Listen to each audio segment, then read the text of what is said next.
Assalamualaikum warahmatullahi wabarakatuh. Hamdan wa syukronillah hamma badah. Sahabat Arnews manapun berada, semoga senantiasa sehat walafiat dan dilancarkan dalam segala urusan kebaikan kita. Amin Allahumma amin. Sahabat, hampir setahun ini ya, saya itu menahan untuk tidak bersuara terkait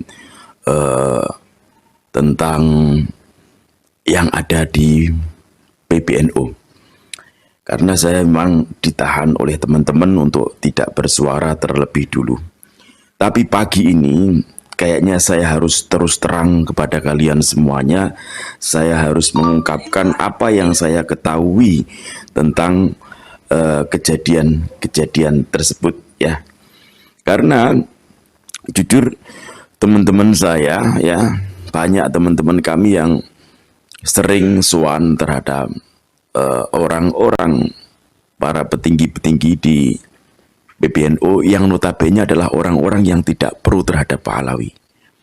Dan pagi ini ketika saya mendengar berita bahwa mereka sudah menabuh genderang perang ya, artinya saya harus mengungkapkan ini kepada kalian agar kalian tahu posisi yang ada di PBNU saat ini atau gejolak yang ada di PBNU saat ini.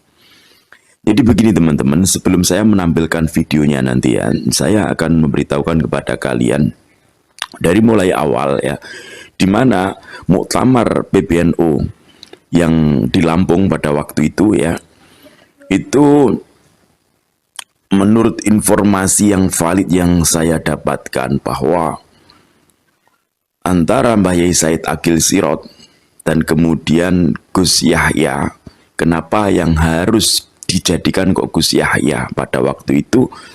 Karena ada indikasi bahwa mereka berharap kalau Mbah Yai Said nggak mungkin bisa dikendalikan, dan mereka berharap Gus Yahya bisa dikendalikan sepenuhnya oleh mereka. Tahu sendiri di dalam organisasi PBNU itu yang paling tinggi jabatannya adalah Rois Am Suriah PBNU, itu paling tinggi. Dan ternyata setelah terpilih Gus Yahya juga tidak bisa begitu dikendalikan gitu ya. Yang akhirnya terjadilah istilahnya kayak dualisme.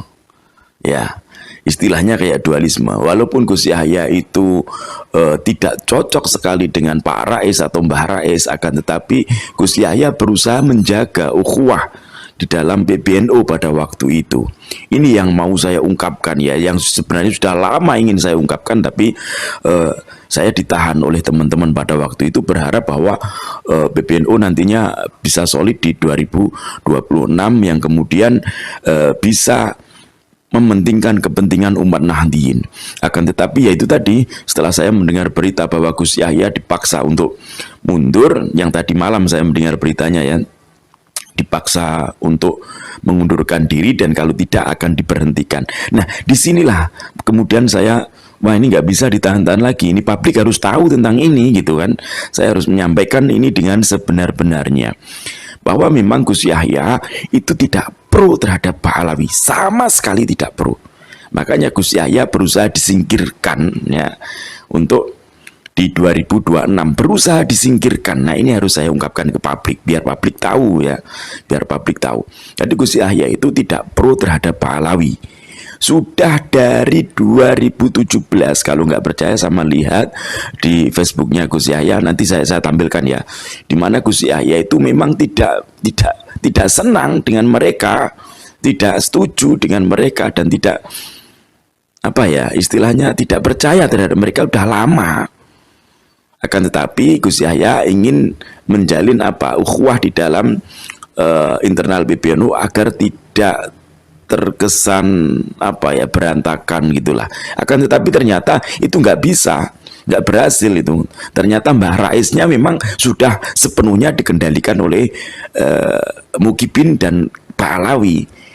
Dan kalian ketika menyaksikan videonya nanti ya, kalian akan tahu bahwa di situ memang adanya tekanan ya dari kubunya Mbah Rais. Jadi intinya gini loh teman-teman, Mbah Rais itu pro dengan Pak Alawi, Gus Yahya tidak pro dengan Pak Alawi. Intinya semacam itu. Ini harus saya sampaikan ke publik ya, karena saya sudah menahan hampir setahun ini ya. Hampir setahun ini saya menahan itu semuanya, biar kalian tahu. Jadi Gus Yahya sebenarnya tidak pro dengan Habib itu nggak pro.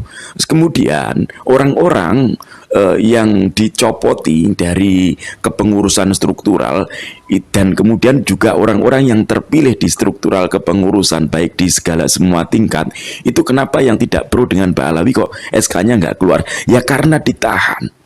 Yang nahan siapa? Ya Mbah Rais gitu loh.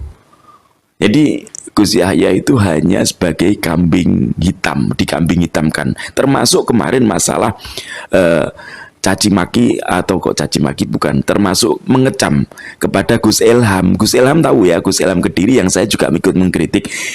Itu Rois Am itu mengecam di konten saya ada. Dan Gus Yahya sebagai ketum PBNU pada waktu itu juga didesak untuk mengecam Gus Ilham, tapi Gus Yahya nggak mau. Ilham itu loh siapa? Ilham itu loh bukan struktural PBNU. Ilham itu juga orang NU tapi kultur, tidak struktural PBNU, tidak struktural NU maksudnya. Dan Ilham itu loh nggak punya pengaruh yang besar.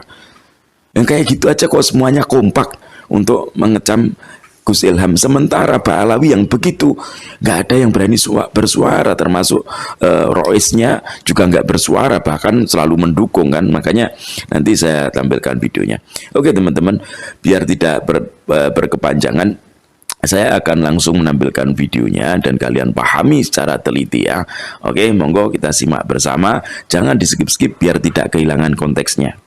Dari luar, dinamika internal PBNU terlihat seperti polemik administratif biasa. Namun, jika disisir lebih dalam, desakan agar Ketum PBNU Gus Yahya mundur justru memperlihatkan peta tarik-menarik kepentingan yang selama ini hanya dibicarakan lirih. Dugaan kuat bahwa arah Syuriah dikendalikan oleh jejaring Muhibin pro Habib Ba'alawi. Keputusan Syuriah yang mengeluarkan risalah permintaan mundur dianggap terlalu politis, terlalu terburu-buru, dan dalam kacamata banyak kader, terlalu selaras dengan agenda poros tertentu. Sorotan pun mengarah pada dua figur sentral, Rois Am PBNU dan Sekjen PBNU Soifullah Yusuf, Gus Ipul. Rois Am dan posisi yang dinilai terlalu akomodatif. Dalam struktur Jam'iyah, Rois Am memang pemegang otoritas spiritual tertinggi. Tetapi sejumlah kalangan internal membaca adanya kecenderungan bahwa beberapa keputusan penting Syuriah akhir-akhir ini terlalu akomodatif terhadap poros Ba'alawi, kelompok besar yang punya jejaring sosial kultural luas dalam dunia pesantren dan kekuasaan. Relasi personal, afinitas kultural, serta jejaring historis yang mengitari Rois Am membuat sebagian pengamat menilai bahwa Syuriah menunjukkan langkah yang tidak sepenuhnya steril dari pengaruh, terutama ketika menyangkut posisi Gus Yahya. Karena itu, keputusan meminta ketum mundur dibaca sebagai manuver politik yang paralel dengan kepentingan kelompok tertentu, bukan sekedar putusan organisatoris murni. Gus Ipul, Sekjen PBNU yang melanggar ADART tapi dibiarkan. Kritik semakin tajam ketika muncul fakta bahwa Gus Ipul merangkap jabatan sebagai Sekjen PBNU sekaligus Menteri Sosial. Sebuah pelanggaran ADART yang di masa lalu selalu menjadi alasan sanksi keras bagi kader lain. Namun anehnya, Rois Am dan Syuriah memilih diam. Tidak ada teguran, tidak ada sidang etik, bahkan tidak ada pembahasan terbuka. Sikap diam ini membuat banyak Nahdliyin membaca pola yang mencolok. Gus Ipul dibiarkan karena ia berada dalam orbit politik yang sama dengan Rois Am, yakni poros Muhibin pro Habib Ba'alawi, yang kini dianggap semakin terang mempengaruhi dinamika Syuriah. Gus Yahya, batu sandungan yang harus digeser sebelum Muktamar 2026. Bagi sebagian kelompok, problem utama bukan semata soal administrasi, tetapi siapa yang memimpin NU ke depan. Gus Yahya, jauh sebelum menjadi ketum PBNU, dikenal tidak akomodatif terhadap dominasi kultural Ba'alawi. Beberapa unggahan Facebook lamanya bahkan menunjukkan kritik yang cukup tajam terhadap pola-pola keagamaan yang dianggap mengkultuskan nasab. Jejak digital itu kini menjadi alasan mengapa sebagian elit menganggap Gus Yahya sebagai batu sandungan bagi agenda mereka. Maka tak heran jika muncul dugaan bahwa desakan Syuriah untuk memaksanya mundur adalah bagian dari strategi lebih besar, menyingkirkan Gus Yahya sebelum Muktamar 2026 dimulai. Lebih ironis lagi, Ketum PBNU hanya bisa diganti melalui Muktamar atau Munas, bukan lewat risalah rapat harian Syuriah. Namun desakan tetap nekat dikeluarkan seolah demi mengejar momentum. Dari seluruh kejanggalan ini, muncul kesimpulan yang bergema di banyak forum internal NU. Syuriah bergerak terlalu mudah mengikuti satu arah. Rois Am dianggap terlalu dekat dengan poros tertentu. Gus Ipul terlalu aman dari koreksi, meskipun melanggar ADART. Dan tekanan kepada Gus Yahya terlalu seragam dan terkoordinasi. Gabungan faktor itu menumbuhkan kekhawatiran bahwa NU sedang didorong masuk ke orbit kepentingan luar, khususnya jejaring Muhyiddin pro Habib Ba'alawi yang selama ini memang punya pengaruh kultural besar. Tidak ada yang menyatakan ini sebagai operasi terstruktur, namun pola, kecenderungan, dan arah geraknya membuat banyak kader mulai curiga bahwa NU sedang digiring perlahan, bukan dipimpin berdasarkan aspirasi Nahdliyin murni. Nah itu tadi teman-teman ya. Jadi sangat ironis sekali Gus Yahya yang tidak melakukan kesalahan yang fatal ya, kemudian diminta untuk mundur. Kalau nggak mundur mau diberhentikan. Seakan-akan pokoknya mau nggak mau Gus Yahya harus disingkirkan. Sedangkan Gus Ipul sebagai Sekjen PBNU kemudian juga sebagai Menteri Sosial itu rangkap jabatan loh. Dulu Mbah Yai Ma'ruf Amin baru mau dicalonkan sebagai Wakil Presiden saja harus mundur loh. Nggak bisa rangkap jabatan. Tapi karena mungkin Gus Ipul itu karena ada di kubunya Mbah Rais, jadi ya aman-aman saja, nggak ada teguran, nggak ada sanksi, nggak ada apa. Jadi di Jawa Timur khususnya ya, itu ada 3 orang yang paling mencolok di setiap momen di panggung bersama Ba'alawi. Yang satu ada Mak Pipah ya, terus ada Pak Brengos Pak Ipul ini ya, terus kemudian ada Mbah Rais. Ini 3 orang ini adalah pemegang otoritas tertinggi ya, pemegang otoritas tertinggi. Jadi yang satunya memegang patayat muslimat ya, muslimat memegang muslimat NU, yang satunya sebagai sekjen dan juga menteri sosial ya, yang satunya sebagai pimpinan tertinggi di PBNU. Dan inilah orang-orang ini yang makanya membuat Jawa Timur ini kenapa kuat sekali Mukibinya, kenapa kuat sekali Ba'alawinya ya, karena itu tadi ketiga unsur nih.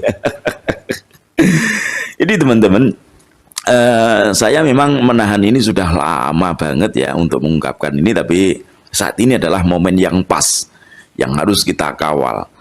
Kenapa Gus Yahya harus kita kawal? Karena hanya Gus Yahya lah di dalam struktural PBNU yang tidak pro terhadap Ba'alawi. Sama lihatlah jejak-jejaknya ketika ada di acara-acara Ba'alawi, acara-acara yang melibatkan Ba'alawi. Gus Yahya nggak nampak. Karena apa ya? Karena memang sebenarnya dari awal tidak pro. 2017 itu Gus Yahya sudah tidak pro terhadap mereka.